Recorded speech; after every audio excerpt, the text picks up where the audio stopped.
আর এখন Bangladesh, India to Bangladesh, Bangladesh to India, এই যে ট্রানজিট, এটাকে ট্রানজিট বলা যায় না, এটা একটি করিডোর। এটা সেফ বাংলাদেশের উপর দিয়ে ভারতীয়দের রাস্তা তৈরি করে দেওয়া উচিত। কেন বাংলাদেশের উপর দিয়ে ভারত এই রাস্তা চায়? তারা এই কারণে চায়,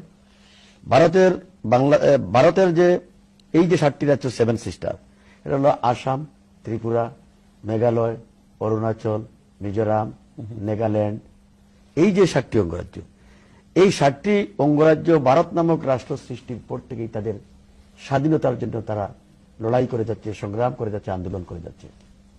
এবং এই স্বাধীনতাকামী 7টি অঙ্গরাজ্যকে দাবিয়ে রাখার জন্য, দমিয়ে রাখার জন্য ভারত দিল্লি থেকে শাসন করতে, তাদের ফুয়েল পাঠাতে, তাদের ত্রাণ, তাদের সামগ্রী পাঠাতে, তাদের সোলজার পাঠাতে, তাদের আর্মস এমিউনিশন পাঠাতে 3 দিনের মতো সময় লাগে, দিল্লি টু 7 সিস্টার।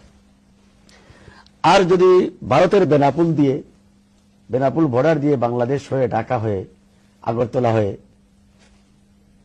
ত্রিপুরায় ঢুকে যায়, অথবা সিলেট হয়ে আসাম ঢুকে যায়, তাহলে তাদের 10 ঘন্টার মধ্যেই পশ্চিমবঙ্গ থেকে এখানে চলে আসতে পারে। এই কারণে তাদের ট্রানজিটের প্রয়োজন, তাদের রাস্তার প্রয়োজন, করিডোরের প্রয়োজন। প্রথমত করিডোরের প্রয়োজন, যে তাদের এই 7 সিস্টার স্বাধীনতাকামী এই 7 সিস্টারকে দাবিয়ে রাখা। দ্বিতীয়ত হলো